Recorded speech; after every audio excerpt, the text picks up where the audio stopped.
Why do you think most relationships fail?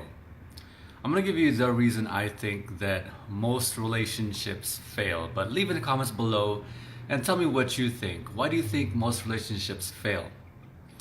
If you want to avoid your relationship from failing, pay very close attention to this video and also go over everything I talk about in my book, Relationships 101. The number one pitfall you must avoid in your relationships from here forward is this. Every relationship reaches this point where when you grant yourself to somebody and they grant themselves to you, I want you to pay very close attention to this. You both feel and are taken for granted. Let me say that again. When you grant yourself to someone and they grant themselves to you exclusively, you both begin to be and feel taken for granted. There are three I's that occur in every relationship. I'm going to go over them with you, and you're going to find in your relationship where that occurs. The first I is infatuation. Infatuation is a chemically bolstered state in your brain drugs you so that you see nothing about this person but positive.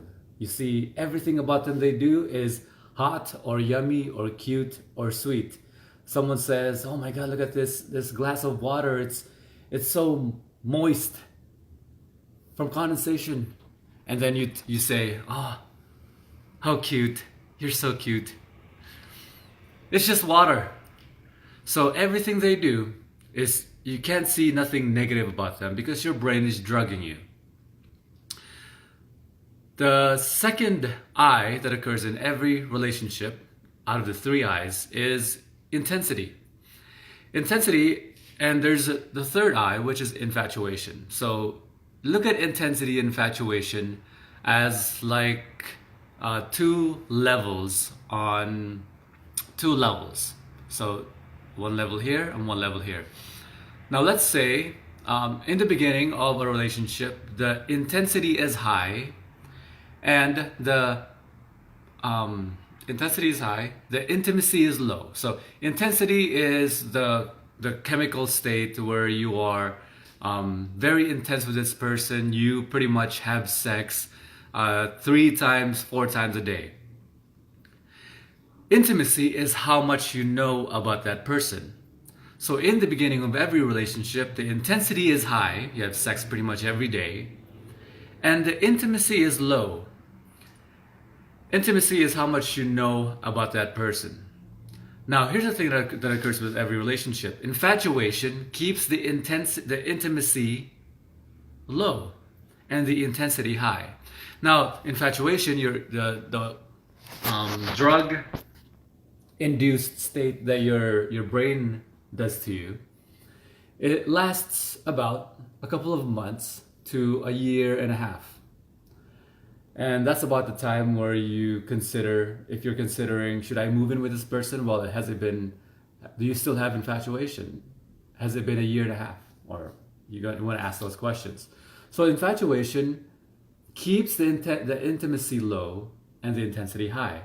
And then after you get to know them enough, or you don't have limitations when you see each other, then the intimacy, how much you know about them, begins to rise. So going back to the levels, intensity is high in the beginning of every relationship. And as the intimacy grows and grows and grows and grows, the intensity begins to decline lower and lower. And intimacy grows, intensity gets lower and lower, and they level out. And then a few months pass by in the relationship and you just have sex couple of times a week, and then the intensity gets lower and lower, and you have sex maybe once a week, and the intensity gets lower and lower, and you have sex maybe once every couple months, once every 6 months, or once a year. There are people that actually have sex once a year. So that's what occurs in every relationship. As the intimacy rises, the intensity drops. And after about from a couple of months to a year and a half, the infatuation goes away, where you see nothing about them but positive and cute and sexy and fun and yummy. So, how do I solve this problem? I have rules in my relationships so that it prevents every person from being and feeling taken for granted, because being and feeling taken for granted is the death knell of every relationship. You see, how do you deal with the intensity dropping and the intimacy rising? How do you deal with that?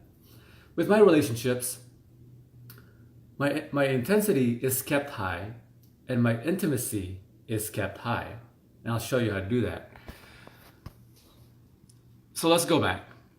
When being and feeling taken for granted is I'll give you a metaphor that I like to give. What if I were to tell you that that you can have anything you want? What is your favorite food? I have a restaurant, and you can have anything you want as long as it's the only thing you have.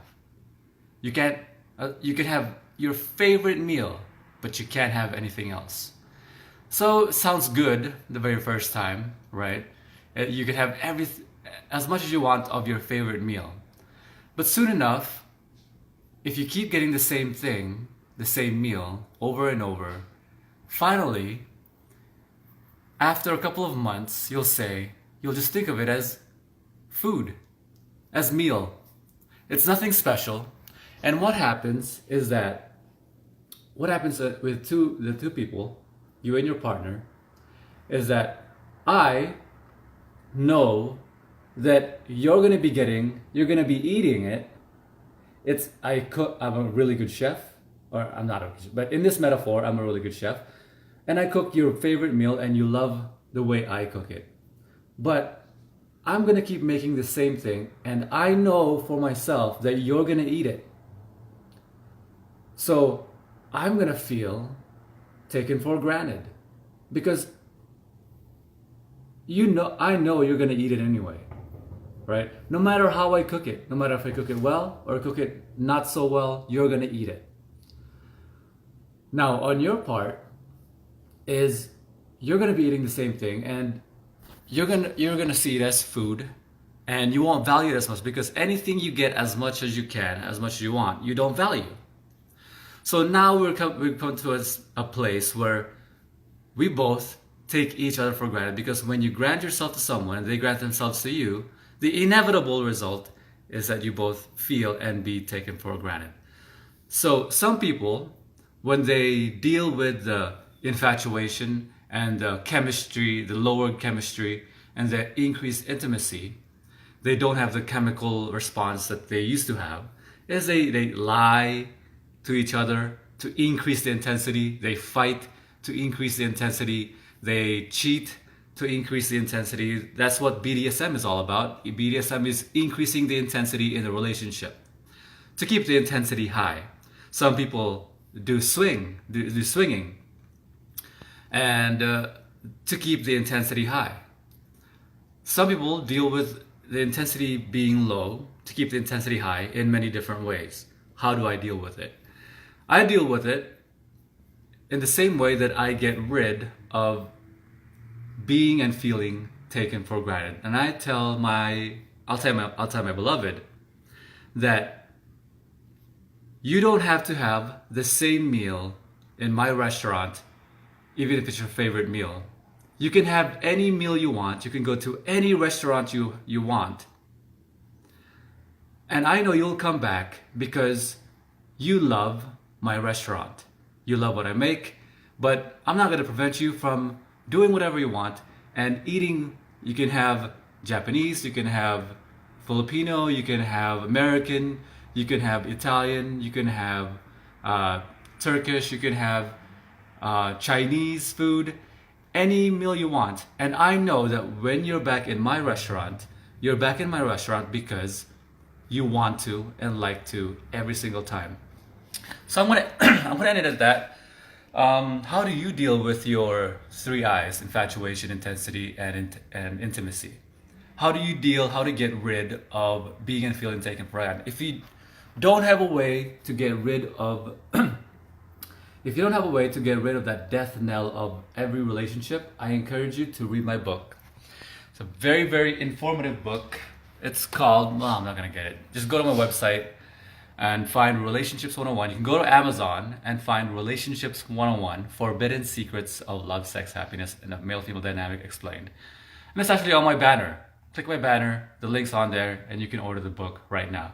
If you like this, click the like, leave a comment below, click the thumbs up, subscribe to my channel, and share this video with your followers. All right? I'll talk to you next time. Bye-bye.